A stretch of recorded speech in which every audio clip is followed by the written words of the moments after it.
You have now arrived at Stadium and Gale. The snap, the kick, it's been blocked again! Oh my! It's been blocked again! He's going to heave one deep down the field. It's going to be to the goal line. It's going to be gone! It's a touchdown! And the Gators have won the game!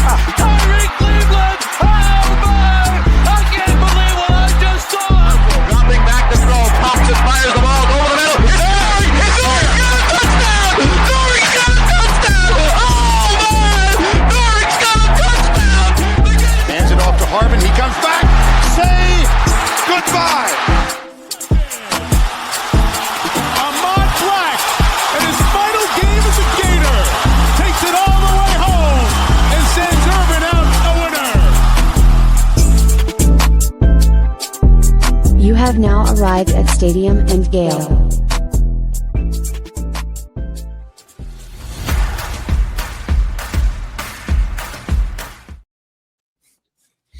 Boys and girls, ladies and gents, welcome to another episode of Stadium and Gale. This is Dan. Delatorre. And your boy Jay Scott 25. What it do, y'all boys? What up, 2-5? Yes, sir.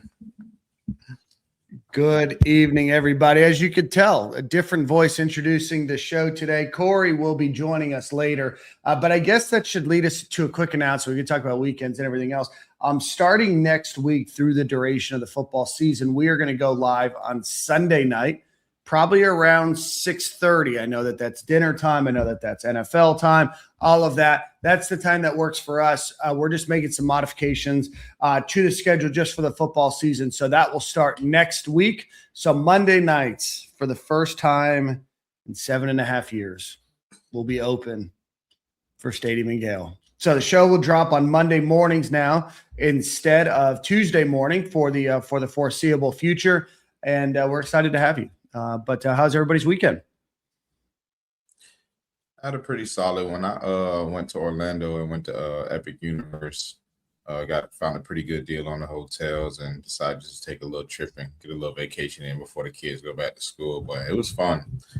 I was a big fan of, like, I don't want to bring my kids to Orlando or Disney World. They're that type yet because, you know, they don't have the rides for like little kids. It's really not meant for them. I feel like it's for that middle age, like 6 and up kind of deal. But Epic Universe really had a lot of stuff. Like my younger son, who was 3, and he had a blast. You know, he got to do all the face painting fun, and they had a lot of like simulation rides where he got to sit in there and just put the little goggles on and act like he's on a roller coaster, you know, and it was fun. He had a blast. How is it? It was good. I mean, I'm not a roller coaster guy, so. Oh no. Nah, no, I ain't getting. I need feet Stadium on and Gale land. holiday party won't be on a roller coaster. Yeah, I need feet on land, man. That ain't me. My daughter has got me on a few roller coasters over the years, but that's honestly just not my cup of tea. I say that for the wife. Yeah, I'll be the one holding all the stuff. I'll make sure your stuff won't get stolen. I'll be You're right the there. dad standing out Exactly. at the end of the ride. Yeah, my dad is that kind of guy. My dad would never go on the rides. Poor guy. Yeah. I just don't That's see my the thrill dad. in it. I'm like, Oh, I love them. I love roller can't. coasters. My I'm a dad big roller was the coaster same. guy. My dad was the same as you, Jordan. I think the risk of it is once your children hear you scream at a certain octave, Sure. you probably can't discipline them the You same lose way. some control over the situation. I get it. You know, you get that, hey, what are you doing voice? Like, really? That's not what you sounded like on Splash Mountain, Dad. Exactly. Now let me take you back on that ride. Man. Nick, you're a It roller was the coaster power guy. dynamic. Love roller coasters. Yeah, my mom and I always used to talk about going to what's that place in Ohio? That's Cedar Point. Cedar Point. It's like Jordan. It's like a theme park, but the only theme is that, like, hey, we have 40 roller coasters. That's our theme. It's a pretty incredible. I went in 2010 to Cedar Point. Yes, 2010.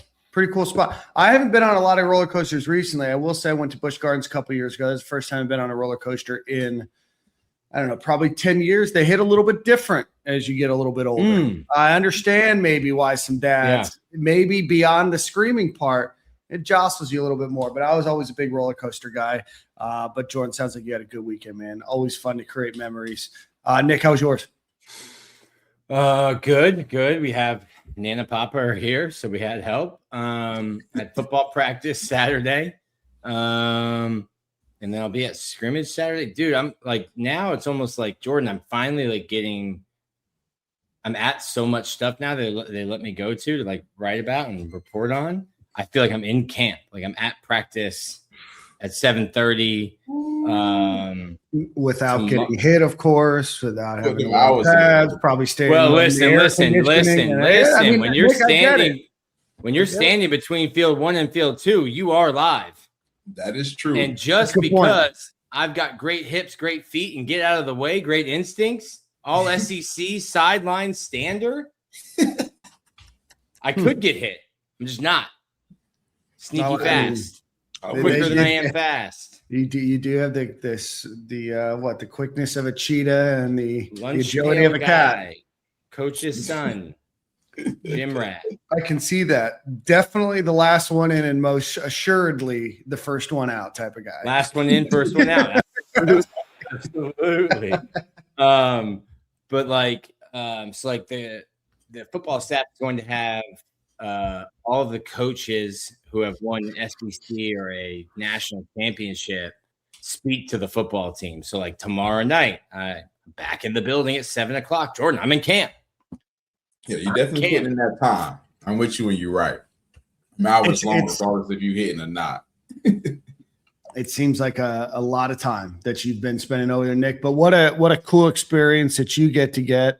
Go check out Florida Victorious. Nick's giving practice reports. Please don't share those on the spaces and stuff either. Those are for the Florida Victorious members that are supporting the athletes at UF. But go check them out. Nick does a super in-depth camp report, not just analysis, but truly what's happening each play. Really, really cool. Check that out, floridavictorious.com. My weekend was chill, relaxing.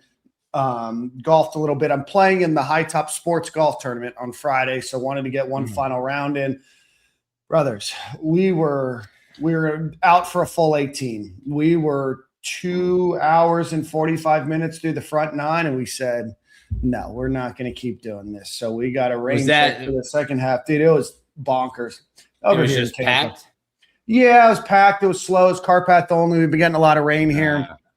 When you're tracking for a 5.5 hour round of golf, my interest gets a little lost after a while. But that was fun. But I'll be up in Gainesville Thursday and Friday, so looking forward to that. Looking forward to seeing Shelton and the rest of the guys. I think Dave's going to be there from Gators Breakdown. The guys from High Top Sports, they're putting on a really cool charity scramble event. So looking forward to being up there. But we got a lot to talk about. We've got Fred Segal of Freezing Cold Takes, and he has a brand new book that I was not featured in. Unsurprisingly, because I don't have any freezing cold takes. Nick is sort of in the book, but not because of a bad take. And then Jordan just doesn't put his takes out really on the internet as much yet, but he will. So we'll welcome Fred Segal. Let me show you that Stephen A. Smith paycheck, Jordan. You can start yelling. Right. That's right. Many of you guys know it. Many of you probably don't know Fred Segal, graduate of the University of Florida in the early 2000s, and then lives in South Florida, was an attorney, and now I'm not sure if he still is, but definitely a writer. But you guys have definitely seen his work out on the Twitter sphere. And then we're going to welcome Miguel Carodine, another walk-on who was part of 2 national championships at the University of Florida, then had the opportunity to work in the strength and conditioning staff over at UF. So we welcome both of them. And then Corey should be joining in probably the next 45 minutes to an hour. So with that, we're going to do 2 quick ad reads and we'll get on the show. First things first, one time for our friends over at Brunt Insurance and Financial Services. If you are looking for anything to be insured, from the water to the land, 2 wheels to 12 wheels, Greg's got you covered. Give him a call at 954-589-2204 or bruntinsurance.com. It also can help with financial services work if you need that insurance work in that regard. From the panhandle to the keys, as our friend Corey would say, go give him a call at 954-589-2204 or bruntinsurance.com. Greg, what it do, baby? And then one time for our friends over the Dykes, Burke, and Lewis Law Group. This is a group of attorneys that used to work on behalf of the insurance company. Now we're going to work to represent you. We are in hurricane season, 3-4 different things out there right now, none of which are a concern just yet. But always good to keep this phone number, 727-258-0043. Hurricane damage, water damage, storm damage, pipe damage, leak damage, whatever it might be. These guys are going to help you fight those pesky insurance companies. So again, give them a call at 727-258-0043 or dykesburklaw.com. All right, boys, let's get on with the show. The Gators have announced. Nick Beard looks illustrious, man. I'll tell you what. He is. So the Gators announced today that they are, and it was actually quasi-broken by our friends over at Breakfast with the Gators podcast, who took a picture of this jersey, a week and a half ago or so, that this jersey is going to be worn, and this whole uniform ensemble is going to be worn by the Gators this year. They haven't announced the game yet. It is white, might be an away game, and I don't know which game it could be. Nick, do you want to prognosticate on that? Maybe Auburn, Texas, Georgia. Nick's muted, so whatever he's saying. Ooh, that's yeah. That's it. That's the game. Classic. Did they not say what game it is? I don't believe so. Okay, it's a home game. Okay. So which is news because you're wearing white at home. Right. Yeah, you don't often do that. So my mind immediately ran over to an away game because it's white. Maybe South Carolina. It's a homecoming game. It is They've traditionally worn the throwbacks during homecoming. They traditionally have worn homecoming it throwbacks. Would be the 60th anniversary of Spurrier. So I didn't tell you what game it was, but there's. Certainly. I'll tell you, it's not going to be FAU. It's not going to be Campbell. No. It's not going to be Florida. No, so here's a little interesting. So I'm talking to Sumrall. He is, first off, he's not wearing black on the sideline. Don't know who needs to hear that. I don't know if my guy even owns black. I saw him in his press conference today and some what looked to be specialized swag that he had. The old Gator helmet on stitched on. Not even a screen print, stitched on. He is a big fan of the traditional jerseys, but I can tell you this is not the only time there will be a non-traditional jersey. There's no black jerseys. Don't freak out. But there's the green jerseys. Certainly not. Certainly not. Certainly not. But he is like a fan of like doing stuff that the players think is cool and that like the players want to do. So if it were up to him, he's like, I think orange helmet, script, blue top, white pants at home. He goes, I think that's iconic and like hard to mess with that. But you will get some other jersey combinations this year. Talked with him also. I've seen some egregious ones, Nick. Some people unlike the previous staff, he understands that when you play Kentucky, you wear orange, and that when you play Tennessee, you wear blue. So I would expect orange pants in Lexington this year, like we had orange pants last year in Lexington. And if Tennessee were on the schedule, I would expect blue. I mean, now we got the blue helmet back, so who knows? Blue helmet. I've seen some egregious uniform combos on NCAA video game that people post online. I've seen people do a Halloween one, Jordan, with the black jersey, orange pants, black helmet. Jaylen, what are you guys doing? We asked before last season. We asked. I did that because the game had come out, and I was like, "All right, I'm going to do this content at Florida Victorious." And I was like, "We're asking the players." Jaden Ball goes, "Oh, black helmet, blue jersey, black pants." And I went, "Excuse me, That's what?" Egregious. He goes, or blue helmet, black jersey, blue pants. I was like, not any better. Not any better. You might be a serial killer. I don't know. Right. But not any better. Oh my God. I think black uniforms do look good, just not with our colors. I don't know. It's just I've never really stuck with me. Yeah, I didn't. I thought they were fine. I thought they were. I didn't like the Gators, the script Gators. you have so much stuff going on that I didn't like adding another thing here. I thought if you just took the regular jersey and made it black and didn't do anything else to it, perfect. And that's kind of like what they did, except for adding the strip there. I had one. The Stormtrooper jersey was good. Love that. But yeah, so Nick, while you pull that up, Gators again wearing this jersey. Breaking news at a home game. So this is the 60th year of Steve Spurrier, Heisman Trophy winning year. So again, these jerseys are in commemoration of that. Andy Staples said today on his show he wouldn't be opposed to the Gators wearing this one or the reverse of this in the blue as their full-time uniforms. And I didn't mind it. I thought that would be cool. It's sleek. It's a little modern from what it used to be. But I think that this is just such a pop of – this is just going to pop out on your screen or on the field. This is just a beautiful looking jersey. So shout out to Jordon, Nike, and the rest of the staff that designed this. This one is – let me pull that out. This is my favorite. This is my favorite. Yeah. That was an unbelievable jersey. Yeah. That's my favorite.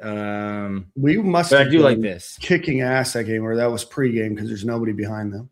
That was against Alabama, right? Yeah. They wore that against Alabama. There was one. I couldn't find the picture, which is funny. I always found the picture. Reggie Nelson had an interception. There's a great picture of him like returning the interception, and you can see the jersey. Yeah, I think it's probably though growing up in South Florida. Like I'm a white helmet fan. Like I think that's probably just because I'm used to it with the Dolphins. So like I like the blue helmet. It's like it's matte, so it's different than the shiny orange one. But I like the white, blue, white. Jordan, they had the white helmets that they wore orange. I think white, orange, white looked dope. Yeah, that was white, tough. blue, white. I think the Gators combo, and I'm not trying to be a homer here, just the contrast, because it's just like a royal blue and a normal orange. I think the contrast, obviously they are contrasting colors on the old color wheel there, but I just think that they really pop out, and I think that they've done a lot. And I do like the fact that we don't have a ton of different jerseys, so when something like this does come out, it really just sticks out. I would love to add this, and I would love to add the retro throwback blue from the same era into a quasi-normal rotation. Yeah.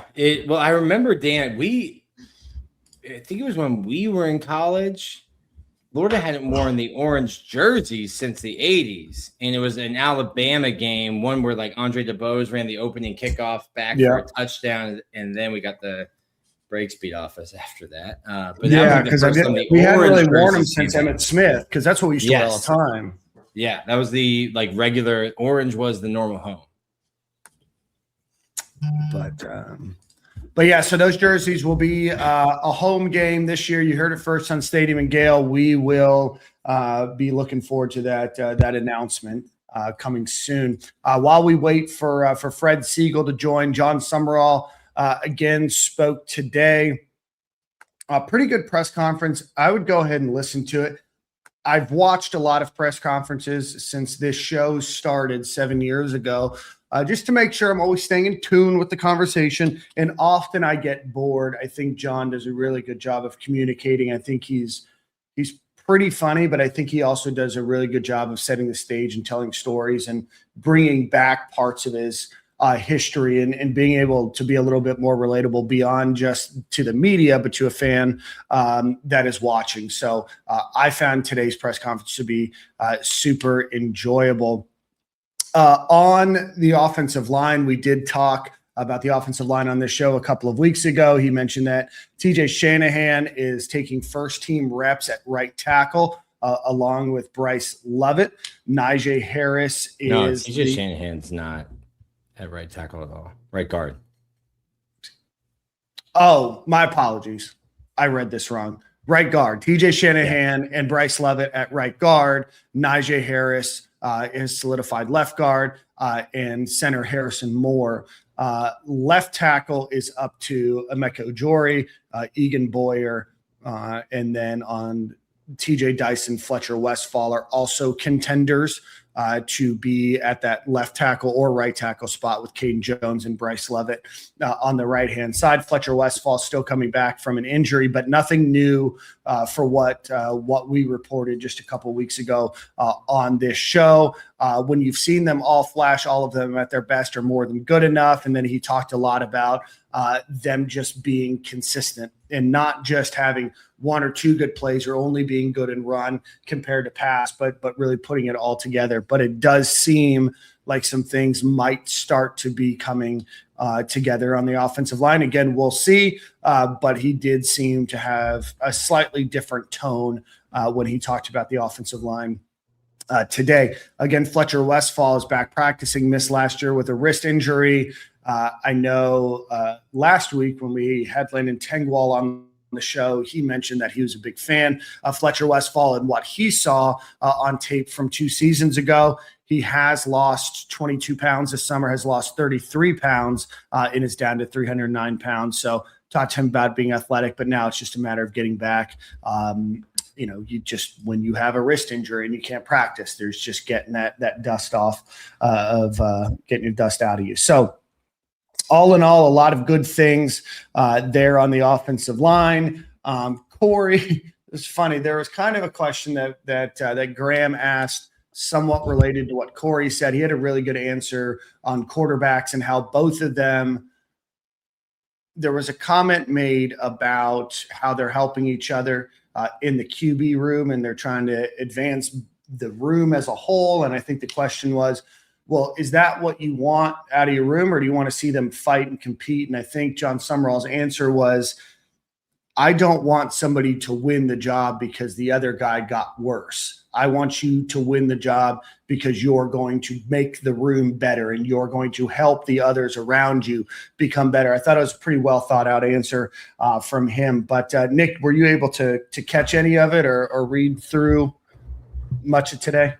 Yeah, and it's interesting because Tim Tebow was on the Flagrant podcast, and they were talking to him about his freshman year with Chris Leak. And Tim gave an answer in very Tim Tebow fashion, like, no, I wanted Chris Leak to be the best he could be. Did I want to start over him? Yes, but I didn't want to start over him because he was bad. He's like, when it was him and it was Cam Newton or John Brantley, he's like, I wanted to help them get better.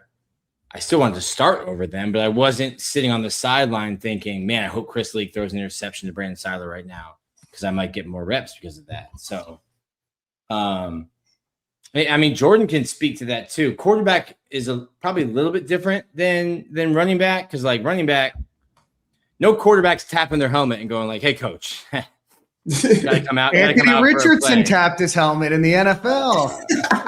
First quarterback ever. Typically it doesn't happen. But, like, I think as a coach, you don't want, like, what Corey's saying. I get where Corey's coming from. Like, I'm not trying to help you learn the plays. Like, go home and live in your iPad. You learn your plays. But, like, that's not – a coach doesn't want that. A coach isn't like, hey – QB2 is really scheming hard against QB1. He has sent me some, like, screenshots of Snapchat, and, like, I think he's doing some bad stuff on Saturday. Like, you don't want you want a quarterback or any position battle, the guys to, like, support each other. I think I've always asked and wondered, like, hey, what's that like in the locker room? Because, like, there's only one quarterback. There's only one ball for a quarterback to throw, and the transfer portal is wide open. Quarterbacks are in it as much as any position. But, yeah, I think I would have been shocked if a head football coach anywhere, Jon Sumrall or anywhere, was like, no, I hope my guys hate each other that are competing for the same job.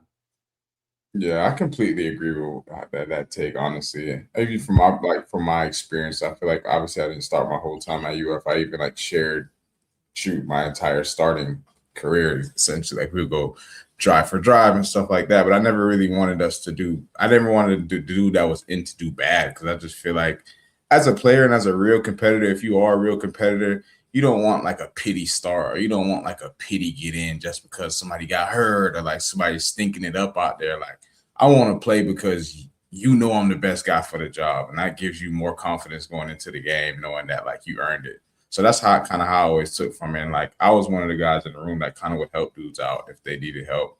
I was never the one to be like, oh, figure it out on your own if you don't know pass protection, because that's not hurting him. That's about to hurt my quarterback. That's going to be out. I mean, we was already having quarterback problems. I don't want to make it worse. Right.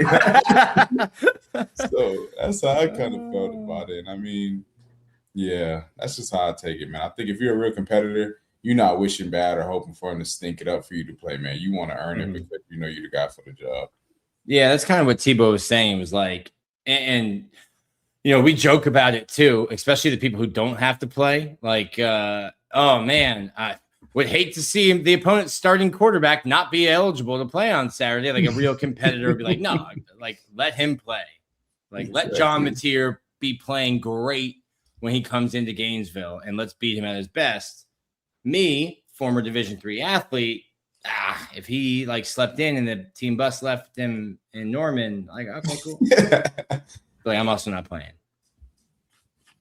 Yeah, I liked how John. Sorry, Dan. Yeah. Both clicked it. I like that. You don't rise up by somebody else falling. I like that. I think that's a good way to look at it. If I wasn't afraid of a copyright strike against UF and Learfield and everybody else, I would show you the quotes. But I highly encourage you and I almost implore you to go check out the whole speech. You can listen to it on YouTube at like 1.5 or 2 speed, get the gist of it. I think it's 30 minutes long, but just really good overall breakdown. We've got Fred waiting for us, but so before I do that, I just want to finish this. On quarterback, he said, obviously, there's going to be a starting quarterback going into next year. Somebody's going to go out, take the ball game one. I expect that guy who does it to still be humble about his approach and work his tail off. And the guy that doesn't, I expect him to know, hey, I'm a play away of being put in this game and to prepare like a starter. He said that they aren't ready to name a starter and they might not ever formally announce a game one starter. They're going to continue to evaluate it game by game and day by day, which is pretty typical coach speak, but also I truly think that's the situation Florida finds himself in.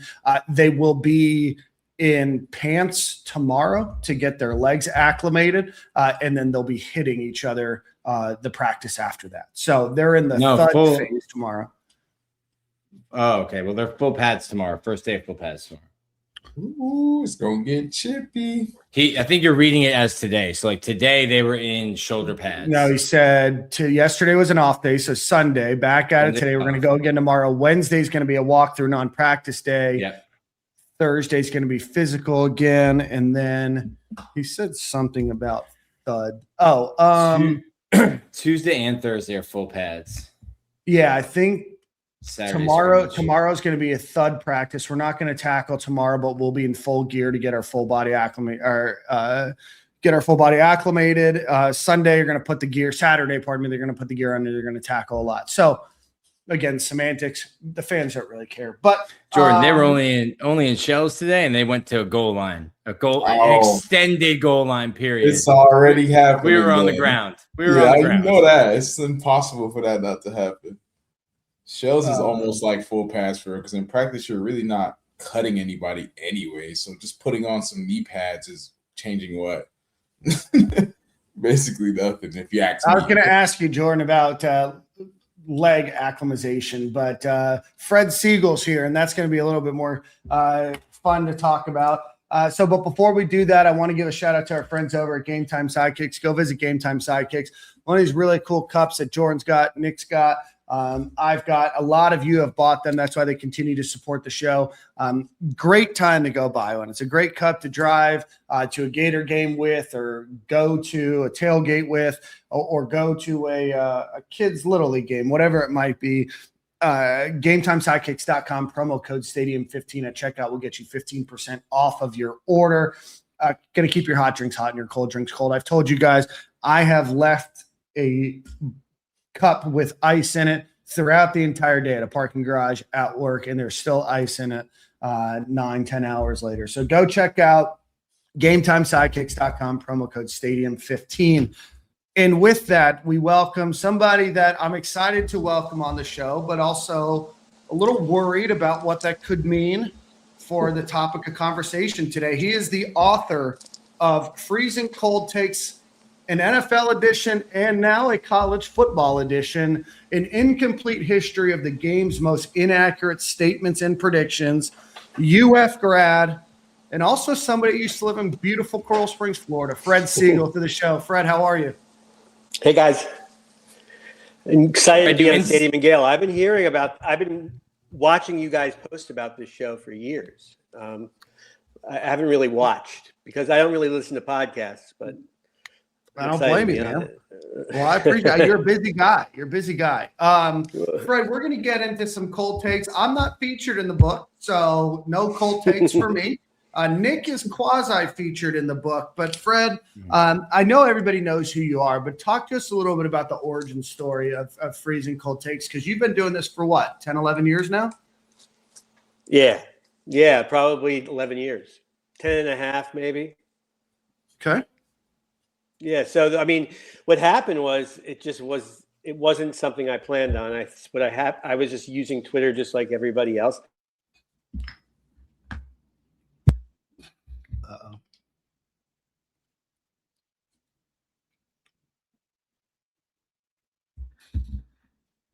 I think we lost Fred. One time for the Obama Wi-Fi. Oh, man. Had to say it from my boy Corey. Fred, we lost you. I'll wait for him to start moving down at the bottom of the screen again. Yeah.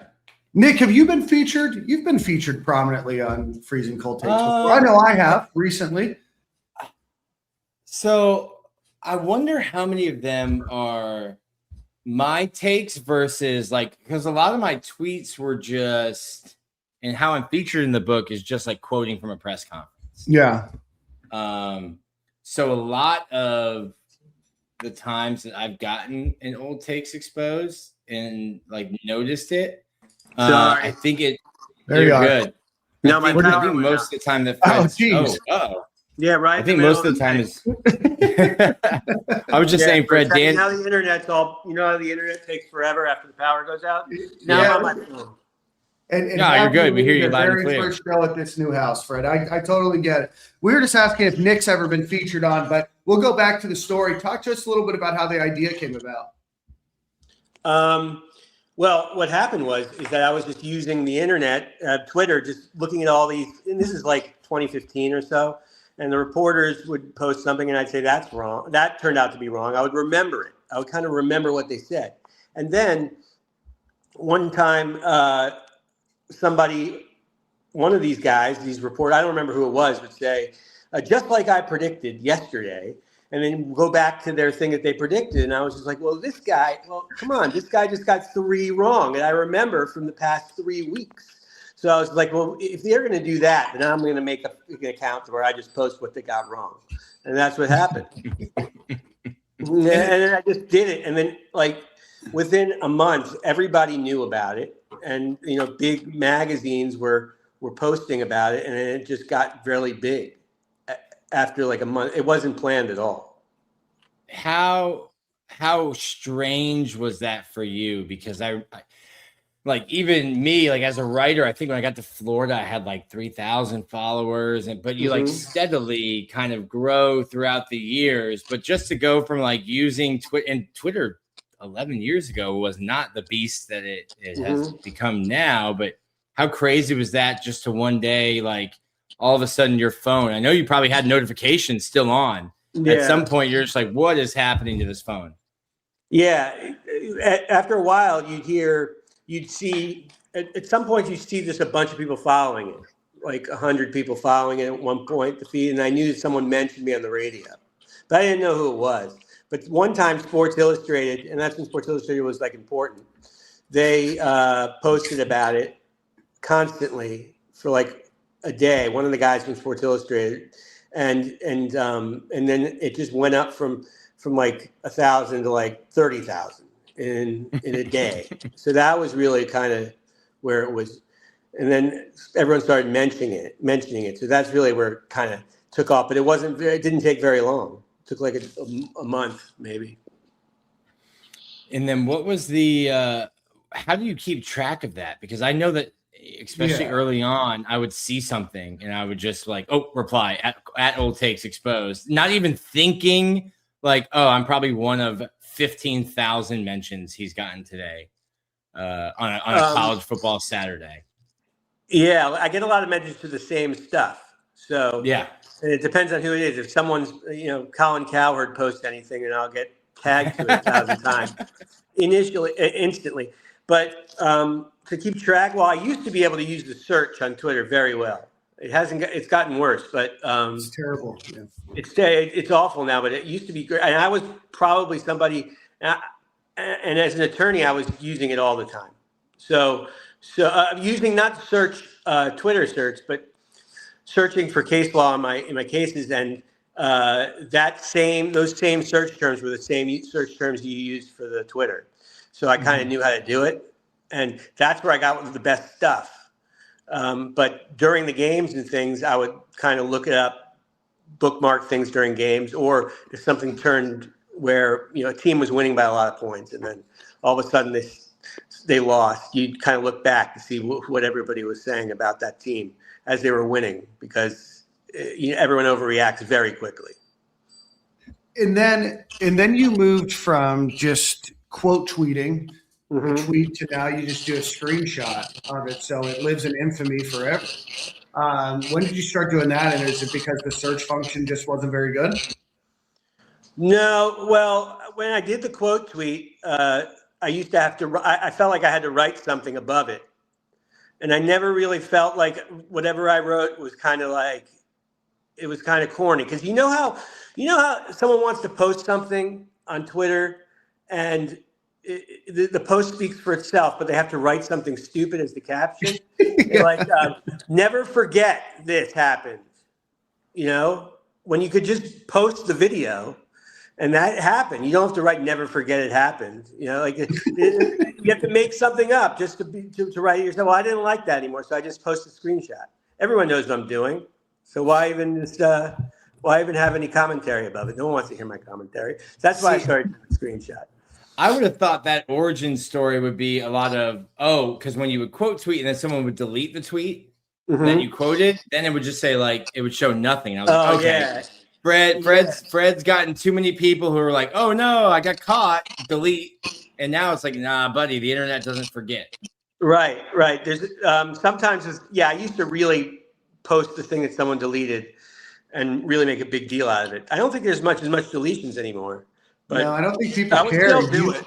You've changed the culture, I think, a lot, where you just have to accept it. Because I remember early on, when you started, there was a lot of people that just hated that you existed. And they're like, I talk on the radio 3 hours a day, 5 days a week. Of course I'm going to get things wrong. It's like, I don't think Fred's really taking it that seriously, where he's mogging you for doing something wrong. It's just, we can laugh at ourselves if you're in the prediction world.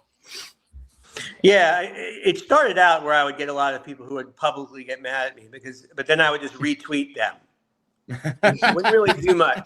And then everybody would just go off on them because it just never a good look.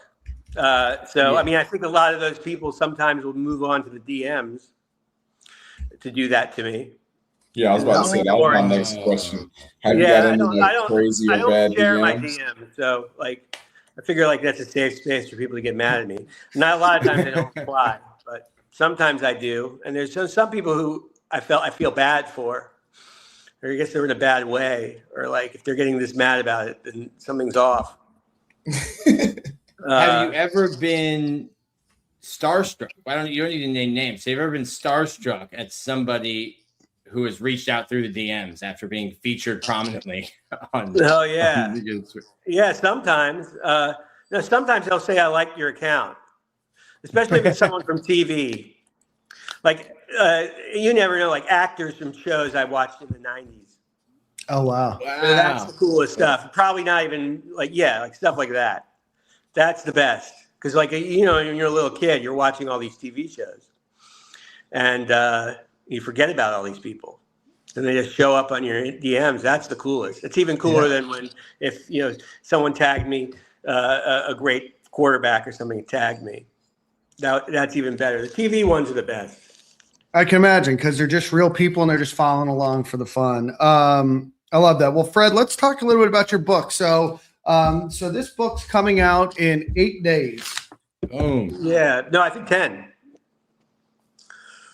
No, wait. 8. You're right. 8. Yeah. Bam. And that's how you get old takes exposed Yeah, on the Old takes podcast, Fred. on the pod. Live. Yeah, that's like a cold. I call that a cold mistake. Ooh, okay. I will tell you the very last commentary in here, outside of acknowledgments and then a index, is him putting himself in the book about Jon Sumrall. But anyway, Fred, want to talk a little bit about, you wrote a book about the NFL. Now you're writing a book about college football. The Gators are featured pretty prominently in this book. You know, there's a lot in there about the Gators, both good and bad, the Nebraska game, the Michigan game, the Tennessee game. But talk to us about like writing this book and how you got started, and, you know, just take us through that process. Well, I love the college. I love the NFL. I mean, I love college football the most, but I love doing the NFL book. I figured I'd do the NFL book first, and then the college football book. College football is the best sport there is, and it's the most, and it's also the most emotional and has the most overreactions, because there's a gazillion teams and every game means something. A lot of it's subjective too, where unlike other sports, it's subjective of who's getting chosen to play in the different playoffs. So everyone has an argument there, and then just the overreactions that stem from that, from each game, is unbelievable. It's just it's the best sport, and not only that, I love researching and trying to find all this stuff. My favorite stuff is finding the bad predictions that were not from kind of like social media, from before social media, especially from like the newspapers. Those were my favorites. So, I mean, I love doing all that. So I figured I'd do one for college football, because college football is the most passionate sport in terms of fandom I think there is. So I think that, you know, everyone will enjoy it. What I wanted to do is make sure that there were instances in which everyone looks back and they go, oh yeah, that happened. You know, like kind of tell stories about different games that people will kind of remember, and nostalgia. And if you weren't really watching college football in the 90s or the 80s, then you learned something new about some wacky things that went on and some predictions behind it. That's just, here's a fun quote that I just found, Nick, from Paul Feinbaum and Jim McElwain. I think Jeremy Foley just hired his next Urban Meyer at Florida. That's a good one. But this goes, the book. What do you think, Jordan? Is that true? I think that was pretty far out. I love Mac, man, but that was far fetched right there. But the book starts in Oh, go ahead, Nick. You had a question. Sorry. Yeah, that brought me back thinking, like, how much of that is like your law school, like, researching days. If you're going to like the library and looking at old newspapers to find out what Cumberland writers were saying before their daunted matchup, where they lost by 200 points. Like, how interesting has that been for you? And what's the process of finding that stuff, you know, pre-internet, pre-social? Well, you don't really have to go to the library anymore, because you have subscriptions to various different websites that have all the old newspapers right there for you, and you can use the search terms, like the same search terms. But it's still a process to go through everything. Like something like the Cumberland game, which I tried to find stuff like that from that period of time. The predictions were so tame at that time that it wasn't usable. So nobody was predicting. It would be like the person would write, give or take a couple points either way.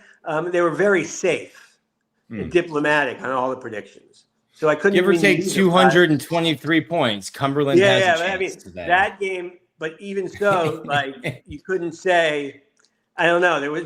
I couldn't find anything that was really something that would be funny to use just for that type of thing. I mean, there was hardly even any predictions in the first place. And there was no TV or shows or anything. There was no sports. It wasn't even sports radio. Sports radio came in the 80s, I think. Yeah. So you have writers, you know, writing on typewriters in 3-piece suits on a train going back from wherever I think Cumberland's going to win in this game. See? Exactly. Exactly. That's Oh man. I want to go through Fred. I got a bunch here on the Gators. So again, the book starts in about the mid or early or late 70s, pardon me. There's a lot of prominent stuff about the Gators game against Nebraska, but I do think there was a lot there. There was a lot there. And then from there, kind of it goes through a couple of the games that the Gators played against Tennessee where they were favorites, but featured prominently again is the Gators game against Ohio State for the national championship. Oh, yeah. A lot of great quotes from Ivan Mizell on ESPN. The Gators have flaws, the Buckeyes don't. Dave Whitley from the Orlando Sentinel. Ohio State will capture the title with its eyes closed. Every expert I've talked to thinks Ohio State is better than Florida.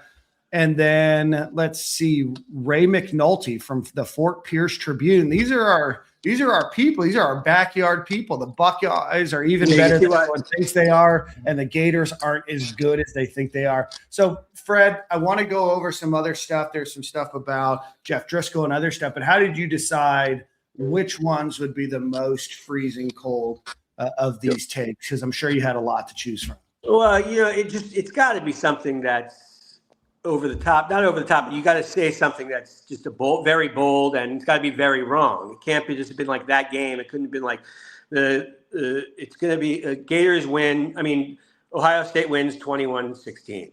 That's boring. So I'm not going to use that. But there were certain games that you knew right away. And especially when I started writing the book, I remember specifically which a team was favored and thought was going to lose. And that game was one of them. Ohio State versus Florida for the national championship, because Ohio State that year won every single game big. Mm-hmm. And the Gators did not. Offensively, they were challenged. We didn't have the kicker missed every field goal. Offensively, we were challenged, and we won very close games, even against like marginal teams. So of course everyone thought Ohio State was going to win that game big, and that's one of those games. The Nebraska one was huge just because I wanted to focus on Lee Corso. He said that the Gators were going to win because they played on grass. Yeah, and the game was on grass, and that's something that he harped on for 3 weeks leading up to the game, and it was the absolute blowout. And I do remember that Tennessee game because I was a student at UF. In 2001, and it was really strange because Gators were number 2 and Tennessee number 4. We were favored by 70.5. I mean, everybody thought we were going to win that game, but we couldn't stop the running game. The defense wasn't particularly consistent that year, so that I don't know why it's etched in my memory. I can't remember the player, but it was like that late personal foul. I don't remember that, but yeah. I thought that was the Tennessee game. No, that was 2004. Dallas Baker. Okay. Yeah. That's what it was, yeah. And he got shoved, and then he shoved back. He got the personal foul. That's what it was. And they got the ball, and they didn't stop the clock. And they stopped the clock when they shouldn't have. So they got more time. That's right. It was ridiculous. Yeah. Another game I can think of would have been the home game with Will Grier versus like number 3 Ole Miss when they had Robert Kimdichie. They had that game. I would have been featured heavily in that section. The Gators were at that time, so I don't think it was like the predictions were heavily swayed towards Ole Miss going to dominate the game. I can't imagine the spread was very high for Ole Miss. Even though they were clearly an overrated 3. Yeah, you could have found me saying that, like, hey, it's been a fun 5 weeks, but 5-1's not bad, guys. 5-1's not bad. The quarterback was that Chad Kelly. Chad Kelly was their quarterback. Swag, I believe the kids called him Swag Kelly. Swag Kelly. And that game was just that was what we thought was going to be something big. Definitely. I know. My heart got torn out 2 weeks later. DeMarcus Robinson, I think they caught a couple touchdowns there. Yeah. That was about as electric as I've seen the Swamp. Not the most electric. I think the game against South Carolina, the cock block game was the loudest game, but that game against Ole Miss is definitely up there. Just looking. Go ahead. No, go. Okay. Just looking back at a couple of other quotes here. There's definitely some stuff on Will Muschamp and his time to Florida. Where is it? So Will Muschamp, I thought it was funny because when Kirby Smart got into Georgia, he was being compared to Muschamp his first season at Georgia because when they in 2016, they were losing a lot of games, especially bad ones. Like they lost to Vanderbilt at home. Yep. They were thoroughly beaten by us. Jordan, you must have played in that game. Yeah, I did. Was it the last time we beat them? Yeah, like a breakout run. 2000, yeah, we won during COVID, but that was, I think, the last time before that. Yeah. So 2016. So there was all these. I put in there that he's in Muschamp. He's Will Muschamp. It's the same coach. They said because he was just like Muschamp. He played defense he played in the defensive backfield for the for Georgia, and he was an assistant coach first, and he had never been a head coach, so it was like an easy comparison.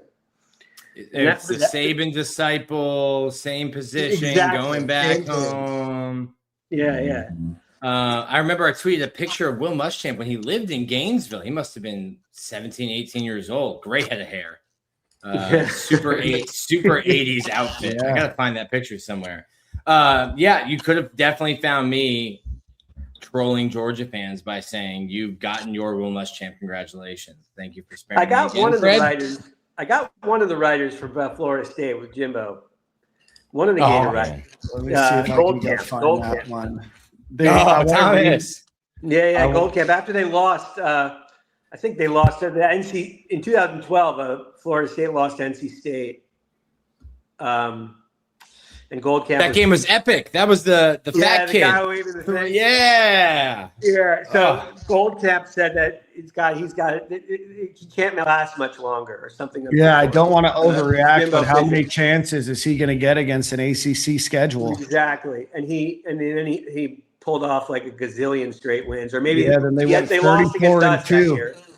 Yeah, they lost against us that year, but then otherwise they went on a big run after that. So I got that there. Go ahead. Yeah, so I mean, like, there's a lot of stuff like that. The Gator stuff is great. I mean, there's some great Gator stuff about Urban Meyer. I mean, Bianchi clearly said that why are we even going after Meyer? I mean, this is like in November when everybody knew we were going to get Urban Meyer, but it wasn't official yet. And November of 2004, and Bianchi was like, why aren't we looking at Dan Hawkins, who was at Boise State? He has a better offense. And there were others. Some of the ones I liked was like Ron Zook in 2007, coaching Illinois, and I mean they had just beat Ohio State that year, and they got to the Rose Bowl. I mean, but they lost 4 games. But there was just so much love for Ron Zook, and there were folks that were even like going out there saying, and I think maybe Bianchi was one of them. Should the Gators even gotten rid of Ron Zook? I mean, this was after we won the national championship in 2006. Yeah, it's a wild time to say that. You've got Mark Gottfried even saying, questioning the logic of the Gators getting rid of Ron Zook, and they said they ought to rehire him after the game. That was during the FSU game. Yeah. Remember his last game was at FSU? And we Ron Zook Field. Ron Zook Field. Yeah. We won that game. Thankfully, because they played Wyatt Sexton at quarterback to start, and he was awful. And then they brought in Chris Ricks in the second half, who was a little better. I don't know if we would have lost the game, but it would have been a lot closer if Ricks played the whole half, but the whole game. But Gottfried during the game was just sticking up for Zook. And why are they getting rid of him? Just because of how the game was going. Yeah, so they lost their recruiting class and they screwed it all up. Yeah. So shout out to Mike Bianchi. Dan Hawkins is currently the director of player and staff development at Idaho State. Yeah, well, he was good at Boise State. I mean, he was there right before Chris Peterson, but still, go play intramurals. He ended up in Colorado. Yeah, he did. Colorado for 4 years, then the Montreal Alouettes. Okay. then was the United States national team. Did not know that we had a United States national tackle football team, but now I do. Carlstad Crusaders, Vienna Vikings, offensive coordinator. He rode his son. Cody Hawkins was his quarterback for years. It really did not work well for him. I think you could probably have – I was just going to say this when you talk about Mike Bianchi. You could probably have an entire book about Mike Bianchi's cold takes. Yeah. But he had some fun ones. And he had a good one, really good one about when USDF brought in who is the Auburn old coach? God, I can't remember. Gus Malzahn. Gus Malzahn. He brought in Gus. He got a great one about that. How big of a grand slam it was. And I have that in the book. I have a lot of that because everybody was talking about how Tennessee hired Heupel and then UCF hired Gus, and UCF did better. UCF traded up while Tennessee, it was everyone was comparing the hires at the time. This is Mike Bianchi's quote. Malzahn wasn't just a home run hire. This was a bases loaded grand slam that soared out of the park and is still traveling over the Orlando skyline and will eventually splash down somewhere in the middle of Lake Apopka. He has a way with words. We've got some good Billy Napier ones in here as well. Now the Billy Napier thing I really wanted to highlight in the book because it was one of those things, and you put that in there, and it really you understand how things can get away from you after one game, after like a couple games, because there was no reason to get that excited about Billy Napier after that one game. I mean, the game was flawed in the first place. Yeah. But nevertheless, I mean, he didn't have any recruiting classes yet. I mean, he didn't have any full cycles. How do you even judge a coach without a full cycle of recruiting? It's funny that you mentioned Glenn Gilbo from Outkick.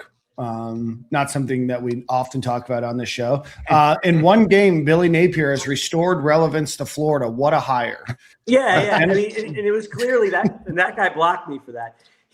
That guy clearly was friends with Napier, and he clearly did not like Brian Kelly, who they hired before. And then that day, I mean, I think that weekend, maybe the next day, when Brian Kelly, I think LSU lost to Florida State in that crazy game. Yeah. In New Orleans, they even went further. Like just if Brian Kelly loses that game, the Gators won. That's it. I mean, we won it. We won the hiring. I mean, it's just it was so obvious that shouldn't have been. We should have waited a little while. And that's why I'm not going to get. If Florida beats Auburn, Game 3, I'm not going to get too excited. Yeah, well, credit to Billy. He did let us bring us back down to earth, immediately losing to Kentucky the following week. It's a terrible game against the team. Immediately losing to Kentucky. It was clearly outmatched that game on the line. And we even got off to a great start. We blocked a punt, or maybe they had some sort of punt mess up. We had a couple of touchdowns. We couldn't do anything. And that game, I think, was – and then the next game, we barely beat an awful USF team. Yeah. Oh, better than last year. A truly awful USF team who may have won one game that year. Ryan Clark, I found out why he got fired from ESPN. I love Billy Napier of Florida. I wanted him to be LSU's head coach. Napier is a flat-out coaching star. So there's been a lot of question marks about why Ryan Clark is no longer at ESPN. Napier seems to get along with everybody. He has a good personality in that regard. So they all probably liked him. I mean, Ryan Clark's a Louisiana guy. Booger McFarland's probably in that chapter too. And he liked Billy Napier too. I think it all depends on who you're buddies with. And like in the book, I have Tim Brando in there so much for coaching hires because you can tell he's buddies with him. And he's never afraid to defend a questionable coaching hire. Like he was defending Derek Dooley. He was calling everybody a home run. Every single person a home run. He called Napier a home run. He called Mike Riley to Nebraska, which everyone hated, a home run. Like every single thing he calls him a home run because he's probably friends with them. So that's probably what happens with these coaching hires. Yeah, Tim Brando, the coaching carousel is home run derby. Yeah. Everything's a home run, man. I mean, he has so many home runs. in the coaching, and even the chapter. Derek Dooley one was the best because he talked down to the fans who were pissed off about the hire. See if I can find it. Yeah. How much in there in the coaching hire one in 2010 with Dooley? And what's the process, Fred, of like finding all of this, publishing a book? Like you have it from idea of doing it for college football, then the research and the putting. What's the time frame? When was this book thought? I started it in July. I started in June of 2024. Wow. So, and I even had. It's funny because I had a chapter. You're gonna like this. I had a chapter on what Mike Norvell. I was writing about how he was underestimated. Like after the 2023 season, before the 24 season started, I was doing a Norvell article about a section in the book about how he was underestimated after they lost Jacksonville State or whatever in 2021 or maybe, and he had such a great year. So he was coming off such a great year in 2023, and this was the summer of 2024. And then I was changing it up a little bit after 2024 season and whatever. But now I still couldn't really put the article in because he's still going on. If he was fired, I probably would have just kind of squeezed that in. Yeah. But the process was me going through all sorts of newspapers and articles and summaries of each week of college football to find them in the 90s. But all the other stuff is stuff I remember from my head about That's crazy. About which coaches were the hires were thought to be really bad and then good. It turned out to be good. Some that everyone thought was great. I knew Chip Kelly. Everybody thought Chip Kelly was going to be great at UCLA. That one for sure. Scott Frost, Nebraska. I mean, that one was like it was the gold mine. Everybody thought it was Grand Slam. I think when Scott Frost, I went to UCF and I thought like, hey, if Scott Frost just stays there, that he could make them a powerhouse with like the talent, the skill players you have in the state of Florida, the offense he wants to run. I remember thinking when he went to Nebraska, I'm like, all right, if this guy can't win at Nebraska, then I think Nebraska's just done. Yeah, with being super competitive at football. And then he was so bad at Nebraska. I'm like, yeah, Nebraska's just done. And then they go and they pluck Rule from it. And I'm like, yeah, I think Nebraska's done. They could be. I mean, it's just, they'll probably need a big donor or something. I mean, people are leaving them. That quarterback's even talking, a quarterback whose brother was an alum, Raiola. Talking about how bad it was to be there, essentially. Yeah, I've been to Lincoln. Yeah, I mean they all love it there. All the Nebraska fans, but they love that. I can tell you, the Nebraska fans love that Lee Corso grass thing. They love that so much. Here, I'll pull up I'll pull up the exact quote. It's a whole page of this book. I see Florida winning. This is Lee Corso to Chris Fowler and Craig James. I see Florida winning. I see them winning because of the playing surface. I think grass slows the ball down. I think that's how they beat them. If this game was being played on artificial turf, I'd take Nebraska. It's that close. Yeah, well, but Nebraska had won the year before they won the national championship, a game I went to in the Orange Bowl against Miami on grass. Right. It was the old Orange Bowl there too, Fred. Yeah, it was a great game. It was a great game. I mean, Miami outplayed them until the very end. So I mean, that type of stuff. But then they started arguing about like the type of grass. It was just one of those things because Nebraska hadn't played a game on grass all year. They were in artificial turf every game. And so he thought he had an ace in the hole because you have to find an ace in the hole because you're talking about the game for 3 weeks. So you got to find something different than what everyone else is talking about. So that's kind of what happened there. And those type of ones I like the most. I mean, like those type of stories from the 90s. The 90s Northwestern was so bad until that one season in 95. And they won the Big Ten out of nowhere. Nobody thought they would even not be in last place that year because they're terrible every year. There's stories about the Heisman Trophy. Like Bino Cook said that Ron Powell is going to win the Heisman Trophy twice, and Notre Dame is going to win the national championship 3 straight times as long as he was quarterback there in 94. And it wasn't even close. He was a big bust. He wasn't that big of a bust. He had a good career, but he was a bust compared to what everyone thought he was going to be. Fred, speaking of the Heisman Trophy, there you have a little section here on Jeff Driscoll, which this is the second time and probably the only 2 times Outkick's ever been featured on the show. Clay Travis mentioned on Jeff Driscoll after he was at that game. Played Vanderbilt and they won 31-17. Clay Travis tweeted, "I'm taking Driscoll to win the Heisman Trophy in 2013." And then Aaron Torres. Clay Travis said, "I wish I could get a prop bet in." And then Aaron Torres agreed, "Had this thought myself." How that ended. In that game, Driscoll was running all over the place. And I never trust for consistency-wise or just like a quarterback who's always running. His best plays are always running. And when you have a game when he's like just like Anthony Richardson, it always seemed like his best plays were running. And you never could fully trust that he was going to be consistent when they needed passing. So, but they'll show those highlights, and then people see the highlights and look like, man, this guy's amazing. Now, Driscoll was an amazing athlete. Yeah. Yeah, I always wonder what his career would have been had Urban Meyer stayed. Because he seems like – yeah. But you're right. He was never as accurate as a passer or as consistently accurate as a passer. But to me, it was a prototypical what Urban Meyer's offense needed.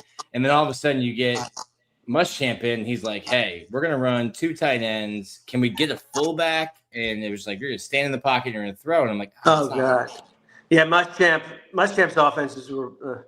Were you there for Driscoll at all, Jordan? No, I wasn't.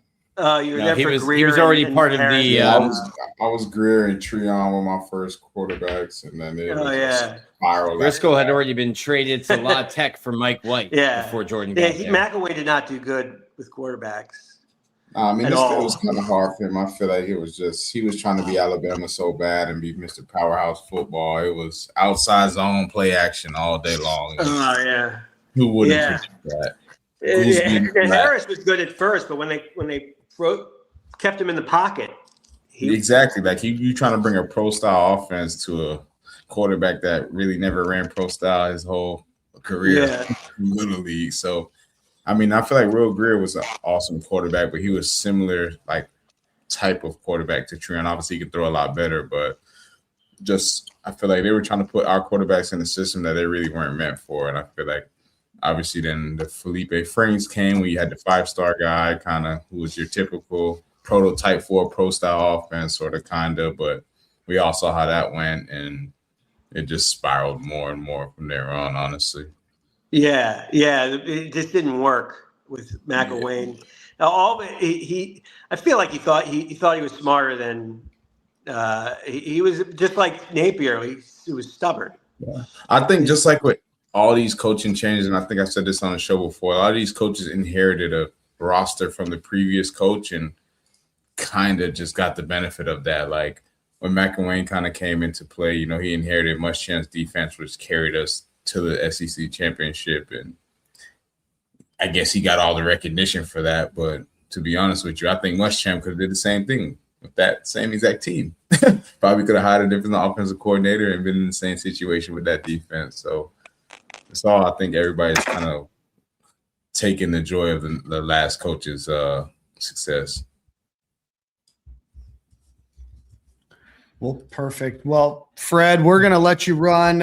Again, what a great conversation. Go buy the book, Freezing Cold Takes, College Football, an incomplete history of the game's most inaccurate statements and predictions. Fred is a Gator alum. He is an unbelievable follow on social media, so make sure you go and do that. And Fred, thank you so much for your time. Maybe we can bring you on next show when we have a lot more time to talk about Nick's Cold Takes. And thank you for not including my Aiden Warner take in the book. I figured that's probably just a little too niche for a national market. Doesn't need to be there. Oh, we lost Fred. Can't hear him. Fred, I think you're muted. You muted yourself, Fred. Uh-oh. Oh, we lost you again. All right. We'll talk to you soon, Fred. Thank you so much. Go buy the book. Great book. Great guy. Great follow. Everybody knows him. Broward County legend. Broward County legend. Jordon, the most famous person from Coral Springs we've ever had on the show. Most famous person from Coral Springs we've ever had on the show, Dan. He's not from Coral Springs. He lived in Coral Springs. Now he lives in Palm Beach. So that moves Jordon and Corey down the list. That's we are still there. So we have one more guest that is going to join us. And man, I love these stories. We've had a lot of these guys on in the past. And we've always said on this show, it's really fun to get the big names. It's really fun to get the names that you're familiar with.